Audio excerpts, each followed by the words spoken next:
2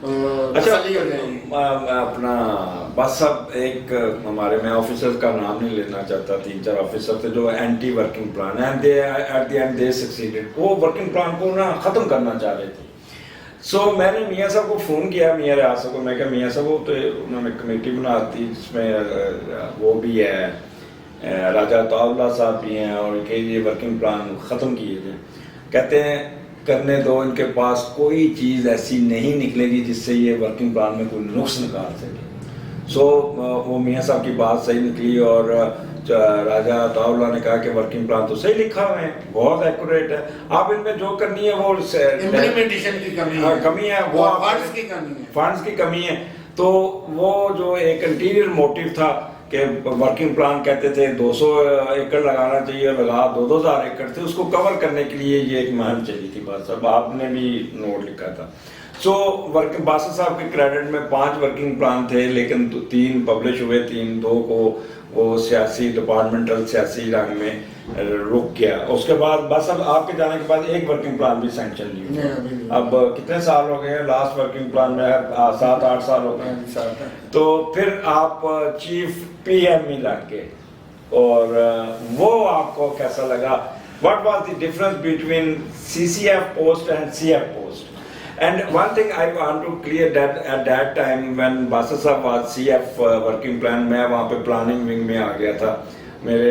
میرے ساتھ جو ہڈن میرے دشمن تھے، انہوں نے مجھے چیف کی پوسٹ سے اتار کے مجھے لے آئے تھے، تو میں باسط صاحب کے ساتھ کام کر رہا تھا۔ تو باسط صاحب کو میں جو کام کہتا تھا، باسط صاحب دن رات ایک کر کے مجھے کام بھیج دیتے تھے، باسط صاحب کرتے تھے۔ بس جب آپ چیف کنزرویٹر لگے تو آپ کو کیسا کوآپریشن ملا؟ مجھے تو بہت کوآپریشن ملا چیف کے آفس سے، آپ سے۔ ہاں جی، وہ چیف کے آفس میں تو پھر یہ کہ 3 کنزرویٹر، ایک ملتان، ایک لاہور، ایک ادھر پنڈی میں بیٹھتے ہیں۔ تو انہوں نے یعنی کہ ورکنگ پلان جو رہتے تھے، جو جاری کرنے تھے، ان پہ بالکل توجہ نہیں دی، اور ان کو بار بار کہا گیا، اور بار بار ان سے ریکویسٹ کی گئی، بار بار ایڈمن لیول پہ بھی ریکویسٹ کی گئی کہ جی لکھیں، لیکن وہ ٹس سے مس نہیں ہوئے۔ وہ زیادہ تر یہی ہوتا تھا کہ کنزرویٹر صاحب آتے تھے، کوئی 2 ماہ کی ٹائم گزارتے تھے، اپنا ریکریشن فیس تھا ان کا، اپنا یعنی کہ سکون کے لیے آتے تھے، 2-3 ماہ لگا کے چلے۔ اسی طرح ڈی ایف او صاحب، اسی طرح ڈی ایف او صاحبان تھے۔ وہ جو ایم این ڈی اور ورکنگ پلان کی فیلیور کی وجہ ہی یہی ہے کہ جی وہاں پہ کوئی ٹکتا نہیں ہے، وہاں پہ کوئی ڈیڈیکیٹڈ پرسن نہیں ہے اور جو ورکنگ پلان لکھنا چاہے۔ اور نمبر 3 یہ سارا فیلڈ کا کام ہے۔ فیلڈ میں جانے کے لیے نہ بلاک افسران صاحب کے پاس گاڑیاں ہیں، نہ بلاک افسران صاحب کو ٹی اے دیے جاتے ہیں، یعنی کہ فنڈز کی کمی ہے، جو کہ سارے فنڈز جو ہے ٹیریٹوریل کو دے دیے جاتے ہیں، جبکہ یہ لوگ فیلڈ میں ایکچولی جا کے کام کرتے ہیں اور بہت محنت کرتے ہیں، ہر کام کرتے ہیں۔ ان کو باسط صاحب کچھ ورکنگ پلان لکھے بھی گئے بعد میں، لیکن وہ سیکریٹریٹ کی نظر ہو گئے، وہاں پڑے رہے، وہاں پہ ان کو اٹینڈ نہیں کیا، کیونکہ جب کمیٹی بنا دی جس میں جب سیکریٹریٹ اندر ورکنگ پلان کے میں گھسا تو اس کے بعد کوئی ورکنگ پلان، حالانکہ یہ چیز صرف چیف تک رہتی ہے، لیکن جب انٹرفیئرنس ایڈمن ڈپارٹمنٹ کی ہوئی اس کے بعد ایک ورکنگ پلان بھی اپروو نہیں ہوا۔ سو آپ نے as a P M E کے طور پہ کافی پریشر، یعنی پی ایم ای میں یہ تھا کہ جی میں آپ نے یعنی کہ مجھ میں ایک تھوڑی سی کمی ہے کہ میں ذرا کم گو ہوں، یعنی کہ بولتا کم ہوں۔ پی ایم ای میں میٹنگز بہت زیادہ ہیں، یعنی کہ پی این ڈی میں میٹنگ، پھر اس کے بعد سیکریٹریٹ میں میٹنگ، منسٹر صاحب کے ساتھ میٹنگ، فنانس ڈپارٹمنٹ میں میٹنگ، اور دوسرے محکموں کے ساتھ میٹنگ۔ بس وہ ذرا تھا جو ورک تھا نا، ان میٹنگ سے ذرا میں گھبراتا تھا، کیونکہ اس میں ذرا تو، لیکن جو یہ ورکنگ پلان کے کام، جو ایم این ڈی یا جو دوسرے کام، یہ ہم یعنی کہ کام رکتا نہیں تھا۔ ہمارے پاس جو اسکیمیں آتی تھیں بنانے کے لیے، ہم کوئی ان پہ اعتراضات نہیں لگاتے تھے، جو صحیح ہوتی تھی ان کو آگے بھیج دیتے تھے کہ جی چلے جائیں، اور تاکہ کام شروع ہو۔ اور وہ اللہ کے فضل سے وہاں پہ